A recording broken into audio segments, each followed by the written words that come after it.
నేను BT first ఇయర్లో join అయినప్పుడు ఒక 15 రోజులు ఆలస్యంగా జాయిన్ అయ్యాను. అప్పటికే క్లాసెస్ స్టార్ట్ అయిన 15 రోజులు క్లాసెస్ స్టార్ట్ అయిపోయింది. బిబ్లికల్ లాంగ్వేజెస్ కూడా స్టార్ట్ అయిపోయింది.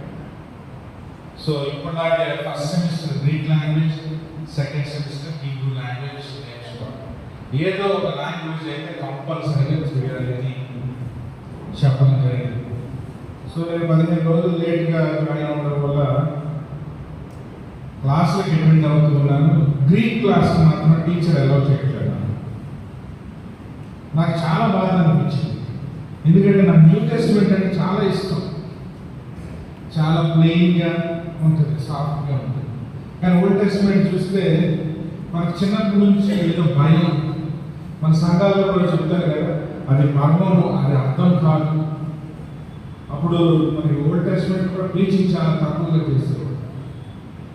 బహుశా అదేనేమో నాకు కూడా నేను న్యూ టెస్ట్మెంట్ చదువుకోవాలి, న్యూ టెస్ట్మెంట్ మీద ఎక్కువ ఫోకస్ చేయాలి అనేటువంటి ఆలోచన కలిగింది. అయితే టీచర్ మాత్రం గ్రీక్ క్లాస్లో రానివ్వదు. నేను అడిగాను, టీచర్ నేను ఎట్లయినా గ్రీక్ నేర్చుకోవాలని అనుకుంటున్నానండి.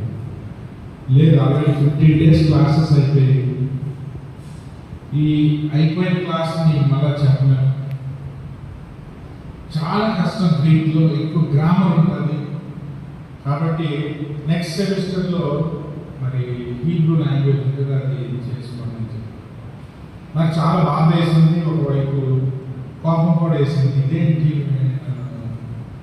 గ్రీక్ లాంగ్వేజ్ చేయకుండా, నా ఇంట్రెస్ట్ సబ్జెక్ట్ చేయకుండా ఎట్లా అడ్డుపడుతుంది అనేటువంటి భావన కలిగింది.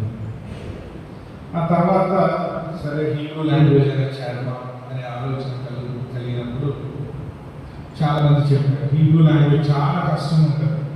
ఒక్క డాట్ మిస్ అయినా మీనింగ్ మారిపోతుంది.